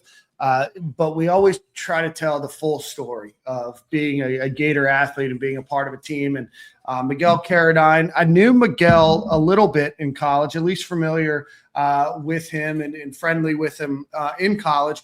But Miguel's got a really cool story. A guy from Gainesville that walked on to the University of Florida football team, made it through winning 2 national championships, and ultimately dressed for the Gators. But we're super excited. Miguel and I had the chance to catch up last Friday. And Miguel, welcome to Stadium and Gale. We're glad to have you, brother. Hey, appreciate it, man. Glad to be here. And we didn't even mention, Miguel ended up coming back and worked the strength and conditioning staff with UF for a little bit as well. But we're going to get to that story. So, Miguel, a lot of fans probably recognize your name just because we've got a rabid fan base that can rattle off historical facts and figures about every player that played here. But talk to us a little bit about you joining UF, walking on from PK Young. You were a team MVP there at PK Young. And then what made you decide to come to Florida and walk onto the team? Yeah, man. First, I just want to say thank you again for, it's a privilege to be on the show. I've seen a lot of big time names come through the show, and there's plenty of names that could have popped up, and for y'all to land on me, it's an honor. And, I'm a Gator to the bone. So yeah, again, appreciate the opportunity. But yeah, man, I grew up a Gator. Was fortunate to play during a great time during the Urban Meyer years, the glory years, I would say. Most recently was part of the strength staff. That's a story we can get to. Mm-hmm. But yeah, was at PK. If you know PK, if you know the area, you know that was a pretty good program back in the day. We've had a lot of big time Gators come out of there. Chris Doring, Travis McGriff, Willie and Terry Jackson, Eric Rutledge. Good program back in the 90s and early 2000s. But again, my dad was the associate athletic director at Florida under Jeremy Foley for 25 years. Yeah. We came over from California. So I grew up, man. I remember being in the national championship 96 in the stands, looking at Danny Werfel and all those guys, Fred Taylor, being at the bowl site, in the game room with the guys, what I'm saying, as a youngin', so and my mom was in the Army, so it was either Florida football or go to war. And, I think I'm sticking with football. Go ahead. Keep going. Yeah. So, I didn't have much exposure in high school. I battled a few injuries kind of sophomore, junior year. I played, varsity all 4 years pretty much. But I had limited time during those really, vital years of getting film and, getting exposure. The summer going into my senior year, I was going to camps and I was really starting to get noticed a little bit. I ran like a 4.5 at a camp, which is, it's not great, but it's pretty good. It's pretty decent, I would say. Pretty fast, faster than me. Yeah, it's pretty good. Stan's flying 10. Yeah. Easy, man. But yeah, I had some opportunities to play some low D D1, D2 ball, but again, I was kind of set on trying to be at UF.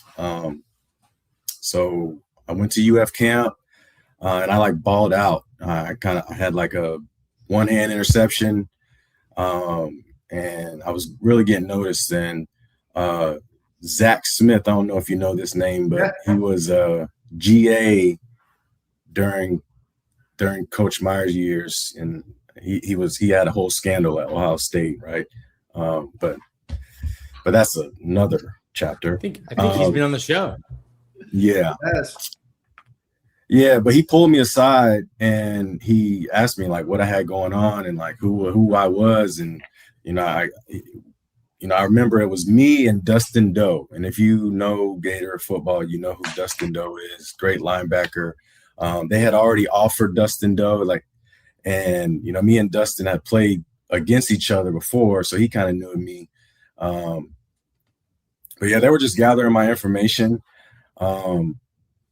And they were going to keep in touch, right? So I had a breakout year my senior year, led team in tackles, had some touchdowns, was recognized locally. And I remember the last game of my high school career, we played Union County. And again, another legendary name, CJ Spiller, was their running back during the time. And this game was a big time game because we had Derek Robinson, who was also a dual sport athlete. He signed at Florida to be a wide receiver, but he got drafted out of high school and ended up going baseball. Oh, okay. So he never got to Florida, but it was me and him, and we had some good skill guys. But it was a big time game, and Coach Meyer came to that game, and I mean, we were busting that ass. I mean, we were smacking CJ. I remember smacking him for multiple TFLs, and I ran a fake punt for a big first down. I mean, we were really, again, this was a big time dog fight, right? And obviously CJ being the big name, Coach Meyer was there to watch CJ. I'm having some good flashes. And then obviously Derek Robinson was doing his thing. But CJ found his spark, man. And fourth quarter came up. We let a punt return go, and he sealed the game. He sealed it, man. That was a tough one. But after the game, I was coming off the field, and obviously he was talking to my dad. He was talking to CJ and Derek, and he stopped me, and he told me he liked the toughness in me. And I was like, he invited me to a visit, pretty much, to come visit with the new class coming in. And this is 06. So this is big time guys, right? We had Spikes, Percy, Tebow, Jermaine Cunningham. Yeah. Jared Faison.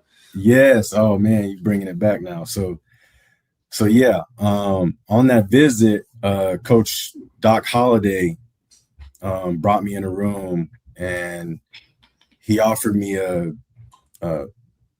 preferred walk-on position, pretty much. And he was like, "Yeah, you don't have to do the crazy tryouts and all this. You just have to, come on and earn a spot." And little did I know how hard that was going to be. It was a ride. And when I got there, when I got to Florida, it was a culture shock. Obviously, being a walk-on, you have to grind. And then on top of, this is my city, right? So I'm distracted by a lot of things, right? So I wasn't the most disciplined going in to college, I'm starting to get into a tangent, but no, you're fine. This is good. But yeah, it was an experience, I got there, and I was going out all the time, you know what I'm saying? And Same. I didn't realize what I was doing to my football career pretty much. I think like one of the first times I showed up late to a workout and I got my ass chewed out. And back in those days, it was like, we're going to kick your ass. And if you were walk on, I mean, it was brutal. I remember being in the swamp, like just running stadiums until you can't go no more, And I had a few of those incidences, and man, it took me a while to just kind of get my bearings, just like, all right, I need to focus up. I need to start to get my mind right. And if I want to play ball or even have a chance to get on the field, obviously I got to get on special teams. Coach Meyer was special teams coordinator then. So I had to show up. So kind of, fast forwarding it to probably like my junior year, we won a couple national championships. I'm just trying to lick the field. I'm just trying to get on the field any way I can. And I had a couple, coming in and doing some stuff on special teams on defense. But I wasn't playing significantly, but man, my last year, my last summer, I went total beast mode. You know what I'm saying? In the weight room, we had this big competition. I remember, so Coach Mick was our strength coach, mm-hmm. And we had this thing. We had this board in the locker room, and it was like on one side it was pray, on the other side it was like the pack, right? The whole thing was like you had to be in the pack for you to even be considered to get on the field, right? Everyone starts in the middle, and over the course of the offseason, over the course of camp, you see guys shift different ways, right? So you're seeing guys that are slacking off, showing up late, or not having great effort in workouts. They're kind of edging towards prey, right? And then that's PREY, not PRAY. Yeah, PREY.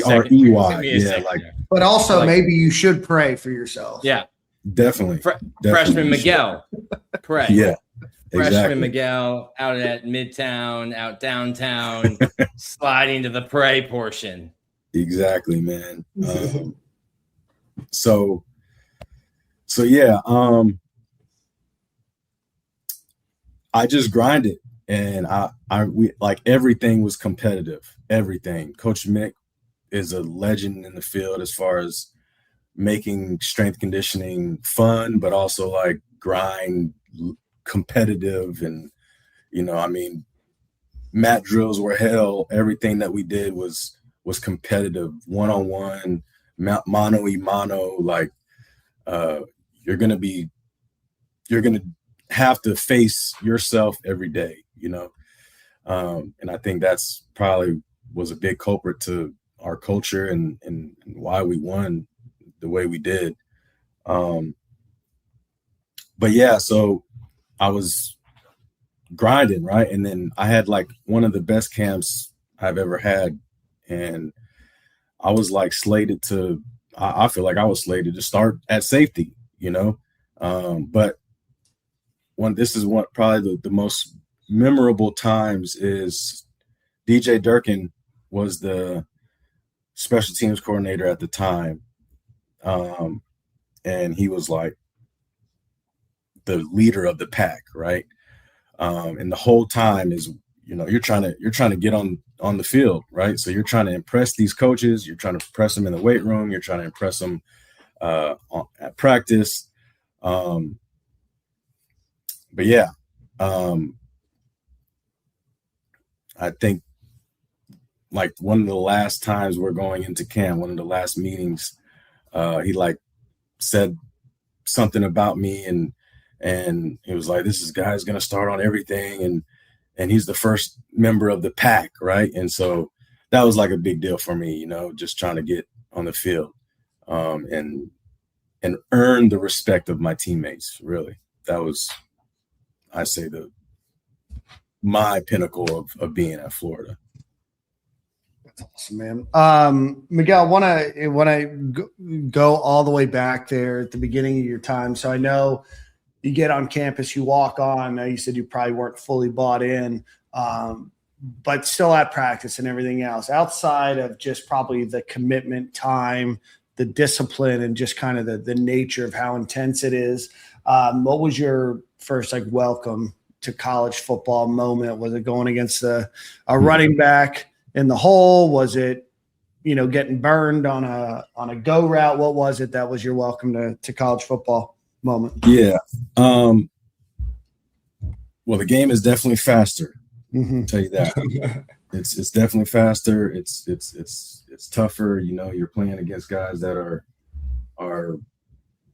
better than you, and I think you're just trying to hang on.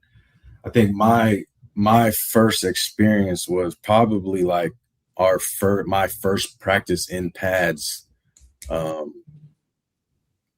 It had to be like, I don't know, summer camp 06, so training camp 06. I think we had a back named Deshaun Wynn back in those days, and that guy Number 21 was a beast.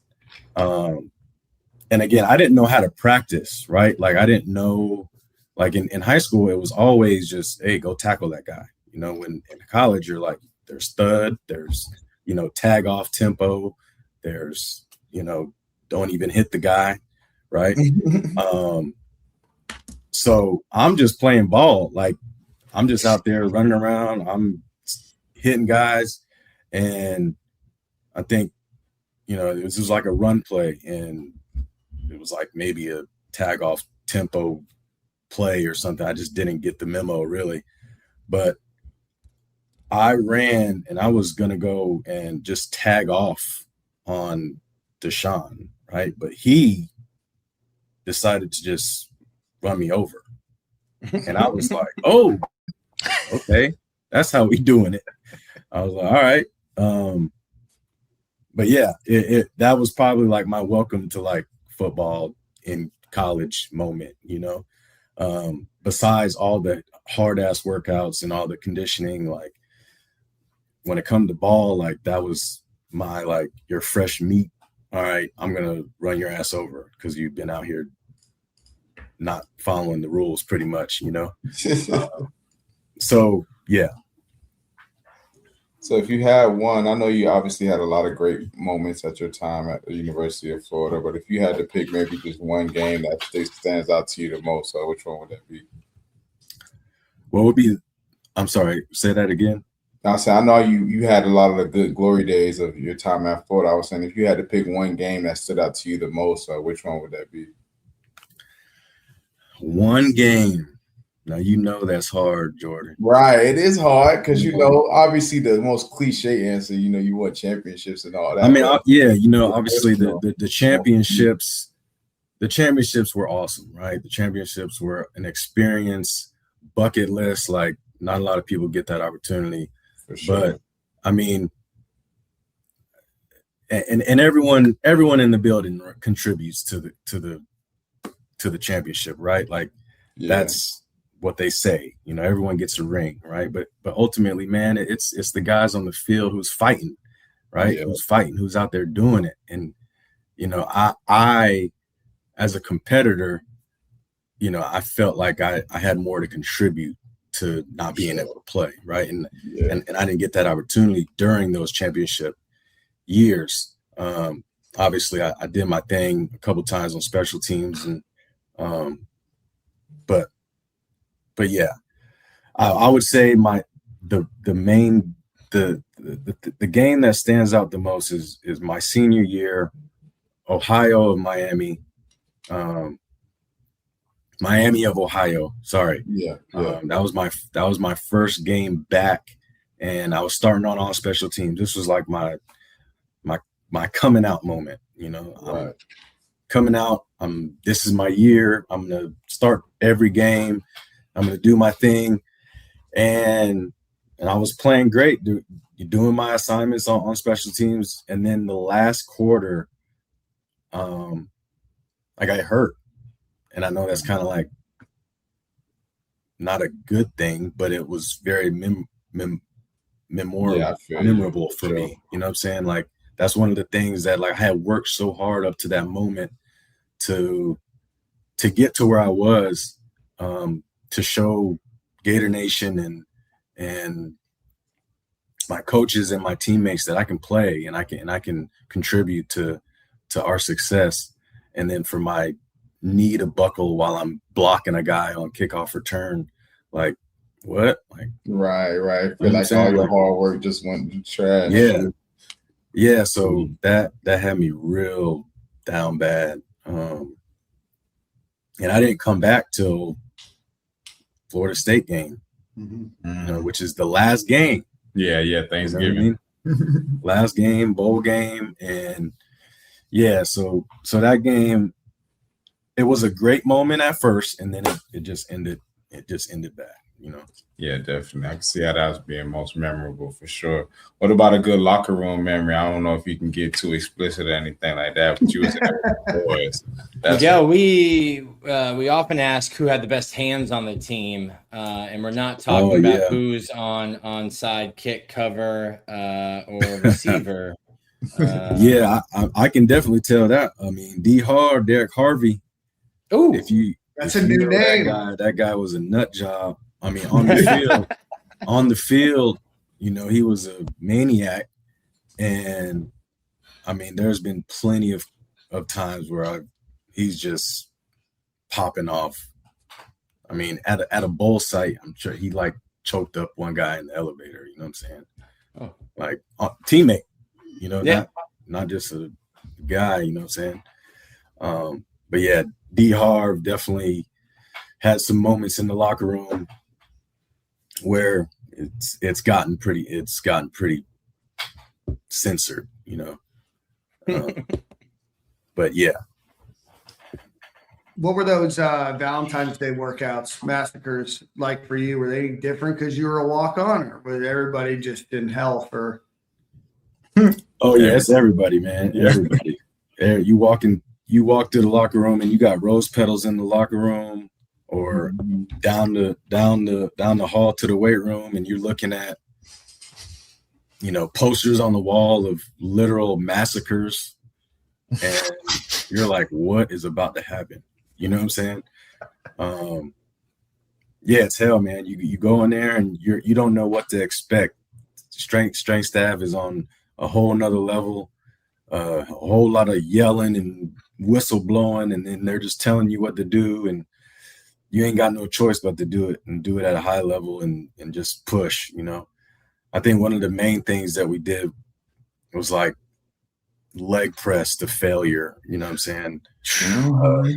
Like you had no choice but to do at least 20, and then after that you're doing however many the coach tells you. You hear straight screaming in there. Yeah. Like those clips, like the clips of the Swamp King series of all those guys. Like I mean, it was straight pain. Were you there for Amarius Hines? Yeah. Oh, was he? When his leg blew up? Oh, yeah. Forgot about that. Yeah.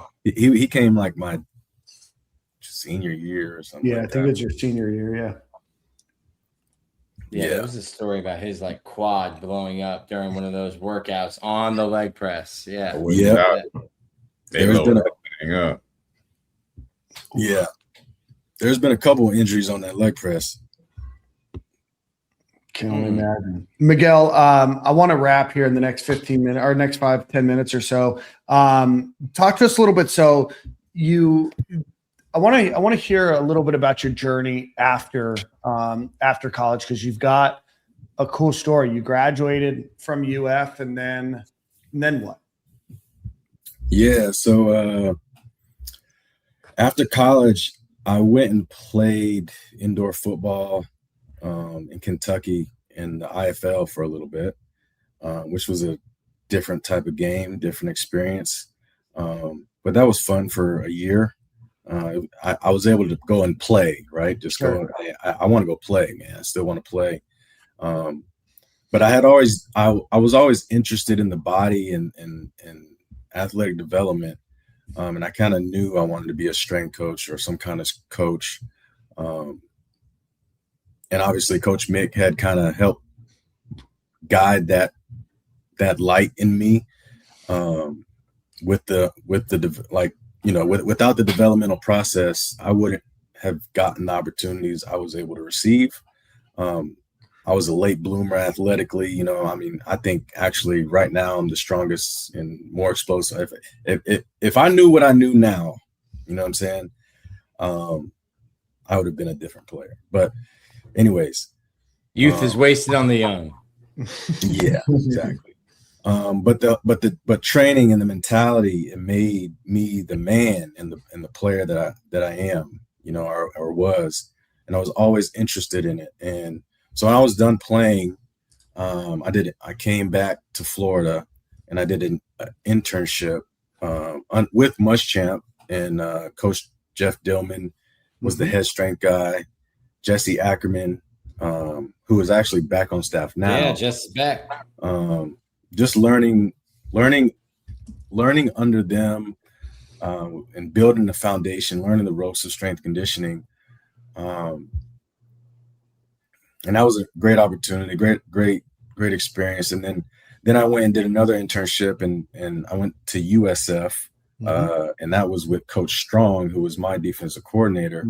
He was the head football coach at USF during the time. Pat Moore was the head strength coach at the time there, who was actually another Gator, another walk-on Gator back in like the 90s or something like that. But he's like my mentor, Pat Moore. So I was there for half a year, and then Georgetown was my first full-time role. So Georgetown University up in DC, I worked with lacrosse, basketball, soccer, assisted with football, actually won a national championship with soccer. But obviously before all the internships, you got to go through schooling, you got to get certified, you got to do all that. So I did all that. And then, now I'm back in Georgetown. But that was a great place, great people to work for, worked with great athletes. Shout out to Georgetown. But I was always trying to get back to Florida, because that's home. So from Georgetown, I was able to get a job back in the state of Florida at UCF, under Coach Heupel, who's Tennessee. I was there for a season before they transitioned to Tennessee, and that's when Malzahn came in. And I had an opportunity to transition with that staff. I had hoped maybe at some point in the future I could possibly be considered to rejoin that staff at some point when the situation was right. But at the time my first child was born, so I didn't feel like it at the time it was right to just uproot, go to Tennessee, and not have the support net that I have here with my parents, my wife's parents, everybody that I have, and knowing this field, you go to Tennessee and you look at them now, like it's an uncertain role that you're walking into, because they just fired their strength coach, right? So they have a new strength coach, and that's kind of what happened at Florida with me. But yeah, so I was at UCF, and I was actually commuting from Gainesville to Orlando for 2 years. I mean, I had a strength coach schedule is like you're in the building at what crazy. time? It was crazy, man. It was crazy. He was waking up at 1 a.m.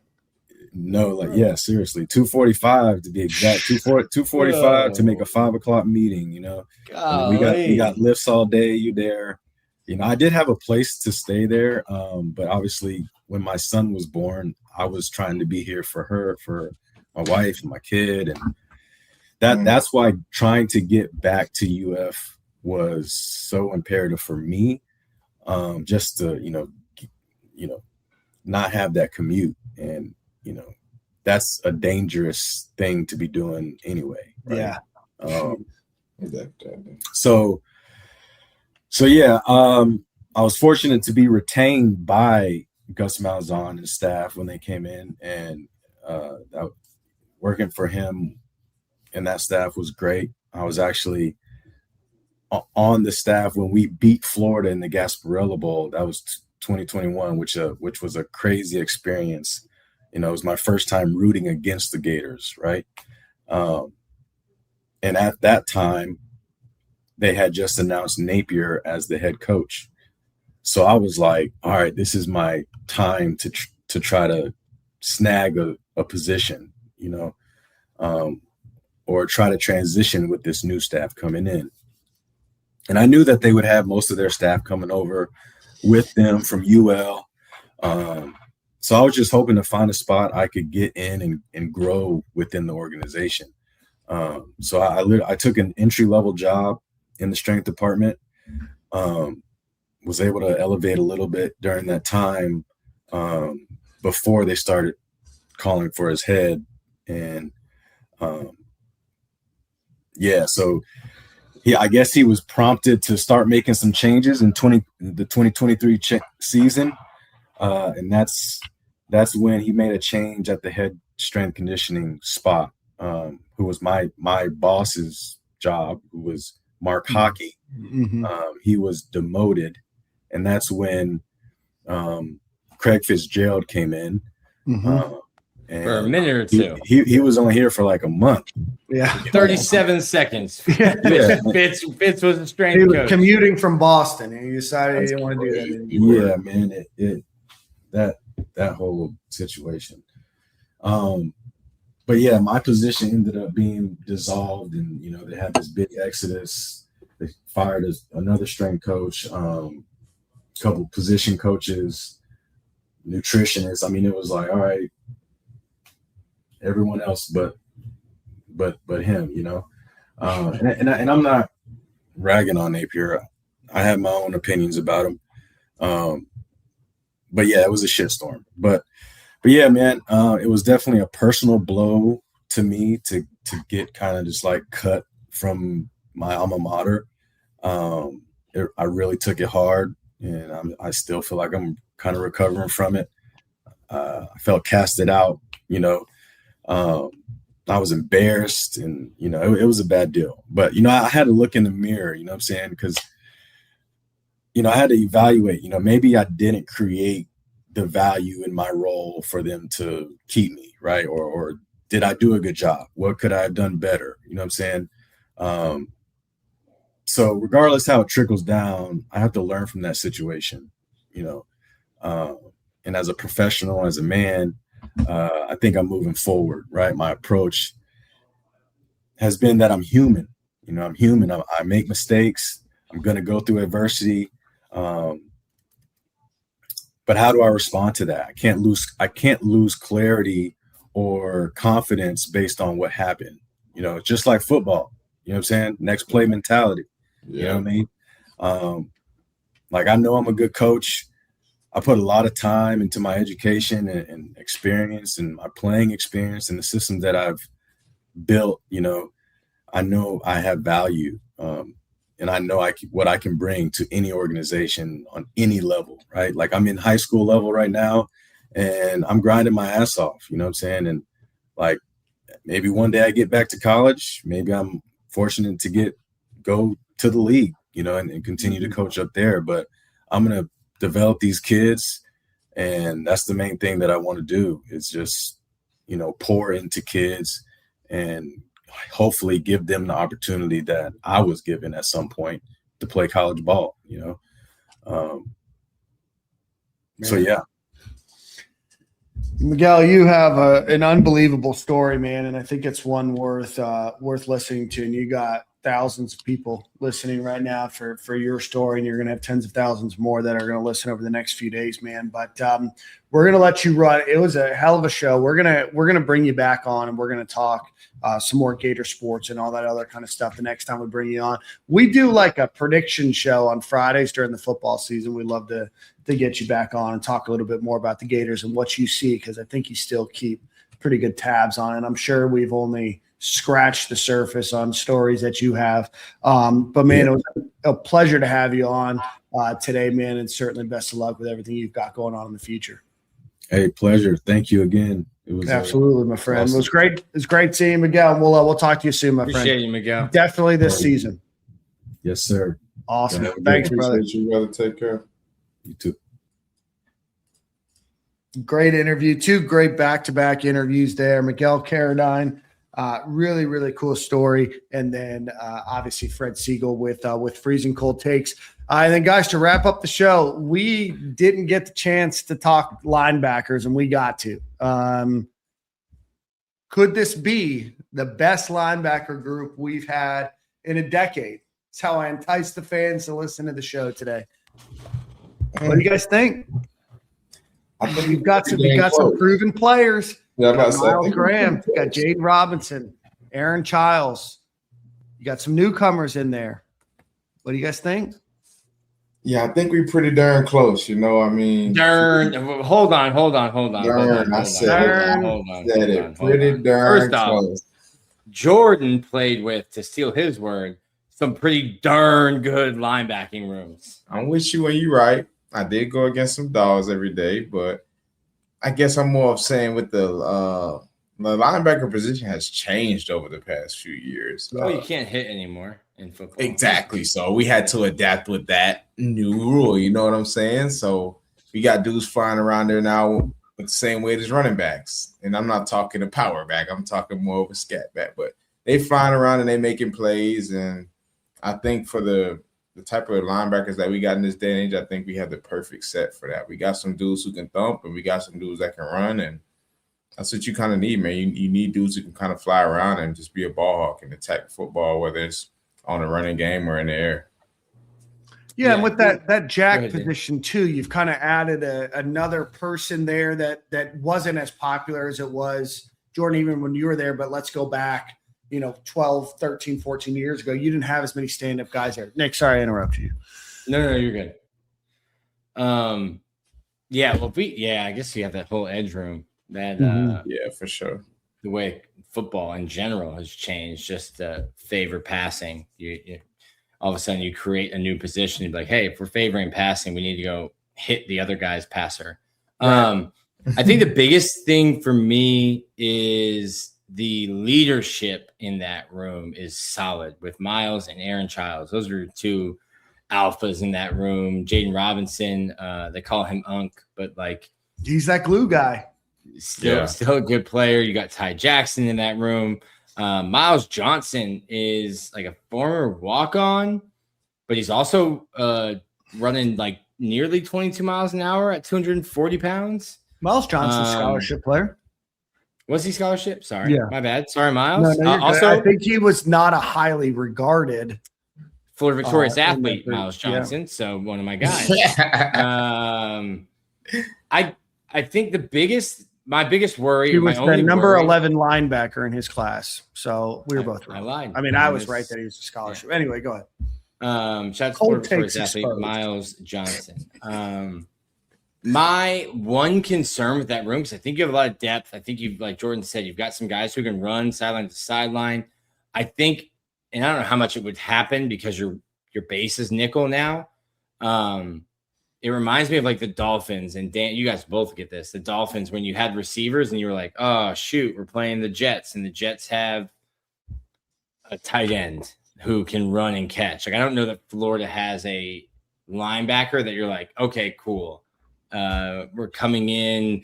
Someone's coming in with a tight end who's already got 40 catches on the year, and you're like, all right, we'll be fine blocking it. It's like a couple of years ago when it was Ventrell and Amari Burney, and we're playing Utah, and I'm like, hey, I can't remember the dude's name, and Corey was like, he's a midget, and I'm like, he's going to catch 100 yards and a touchdown. I don't know that we had like a good pure like guy that you're going to put in coverage, but like in terms of coming downhill, filling the gap against the run, smart linebackers who are going to make sure the other 10 guys on the field know what they're doing, that they're in the right spot. I think you've got that in spades with this linebacker room. Yeah, again, Miles Graham led the team, 76 tackles last year, 7 tackles for loss, 2 sacks, 4 pass breakups, coming in as a potential all-SEC player. So he spoke well at SEC Media Days, A lot of confidence behind him. Jaden Robinson has been around for a long time. We've had him on the show from Lake City. Cannot forget that from Lake City. We talked about barbecue with him the last time he was there.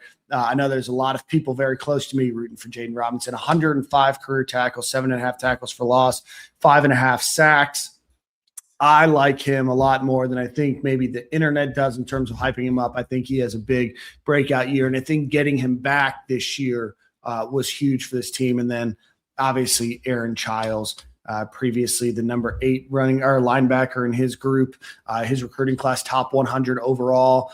Player stole him from Maryland, I think right under their nose, and forgot who else was involved in that recruitment. But he was one of those guys that committed to Florida on a visit, and you're like, there's no way this guy sticks around at UF. And now entering his third year here, 52 tackles, 2.5 tackles for loss, 1 sack last year.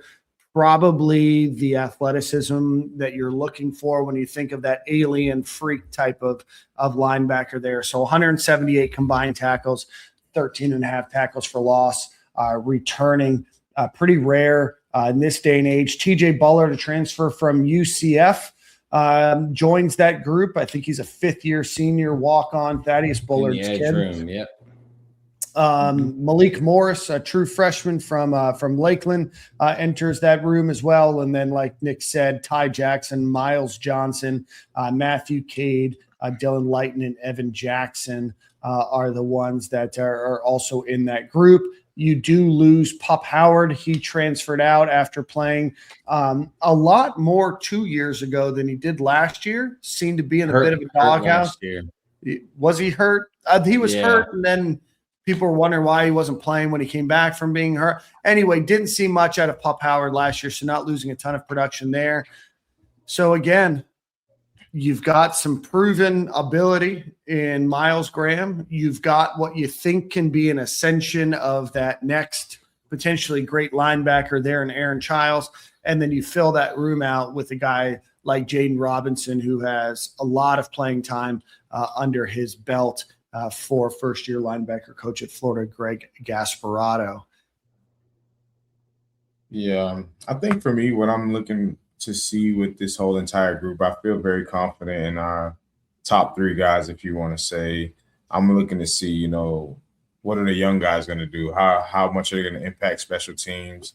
Obviously, a lot of people see special teams as just being like a one-play, very undermined, but I want them to be able to develop on special teams. I feel like that's how good guys like Ventrell Miller came alive when I was there, and even James Houston, who ended up transferring out. But those guys made a name for themselves on special teams and developed on special teams as young players. And I mean, given the position group, we got a lot of older guys that's about to show up and show out. And I just want to see how a guy like Ty Jackson can come on in his second year and make an impact on special teams, knowing that it's going to be your show next year, So that's what I'm most looking forward to out of this group, because I got the utmost confidence in that the starters are going to do what they're supposed to do. So I just want to see somewhat for the future and what we have in guys. And if you got some linebackers really going to go put everything on the line to go make a play on special teams and show up and show out, I just know what I got coming in the future for sure. Yeah. Billy Napier called Ty Jackson's tape some of the best he's ever seen in his entire career.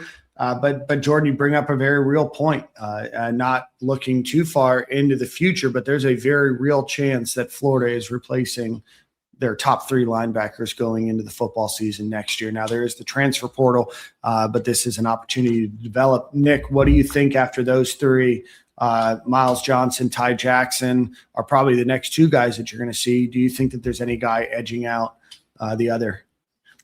No, it's those 2 guys. Shout out to Malik from Lakeland. Like, he got big, got bad weight. And I think he's lost like 20, 30 pounds, looks much better, running better. Him and Hezzy Kent look like completely different people than the people that entered campus. Yeah. Malik was looking like a thick backer for a minute there. But he's gotten himself right. I just don't know.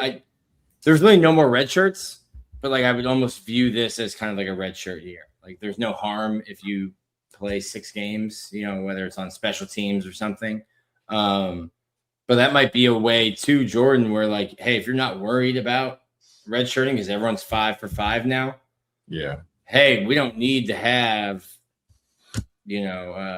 Miles Graham or Aaron Childs. Aaron Childs was on kick cover last year. Yeah, we don't need Aaron Childs on kick cover. Like you don't need Aaron Childs on kick cover anymore. Like, hey, that's a spot to put Morris in. That's a spot to put one of those freshmen in, because there is something to that. Like, hey, let's just get you on kick cover or punt cover, get you tackling somebody in space, get you touching somebody, hitting some. No pause.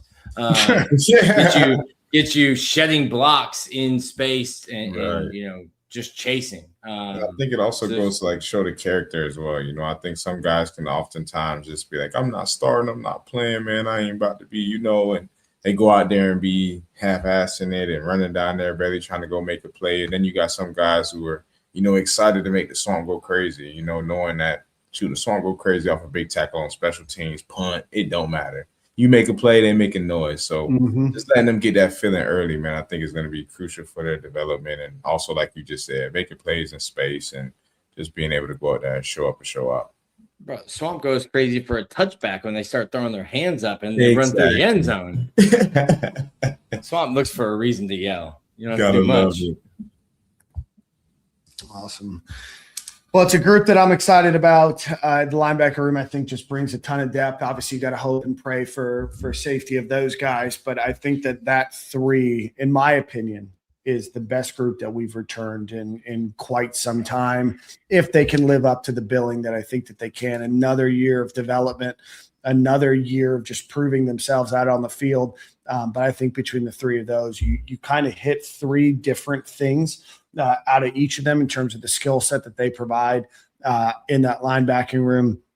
But so I'm pumped about what that group can be.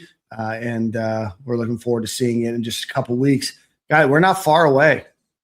Not far away. Week 0's in 3 weeks. 3 weeks? Mm-hmm. That's nuts. That's nuts. We're almost there. We've got a lot for you guys that have listened for this show. If you're still watching on YouTube, hit the like button on X. If you can hit the retweet button or whatever we're calling it these days, that would be awesome. It helps us get out to more folks. We've got a bunch of other athletes and players coming on the show in the not too distant future. We've got a guy from SEC Network that's going to be joining us. We've got the newest hire to the UF Athletic Association joining us in the next couple of weeks. There's a lot that we're going to do, and we're going to power through before the start of football season. Just again, before we end the show, we're moving this show to Sunday nights for the foreseeable future. We are going to introduce the week of FAU. We're going to introduce back Game Day Eve. If you're a company that's interested in sponsoring that show or looking for a sponsor for that show, that would be awesome. Feel free to reach out to us on X or Instagram or our website. And then finally, we got to give a shout out to our friends over at Alumni Hall. So go visit alumnihall.com or go visit them in Gainesville on Archer Road, largest selection of Florida Gators wear in all of Gainesville. Again, alumnihall.com or Alumni Hall on Archer Road. And we appreciate everybody for joining. Corey didn't make it today. Shucks. So I wish I knew. Peace and blessings, Corey Noel. That's how he would end the show. Peace and blessings. We'll see you guys the same quarter, same time next week.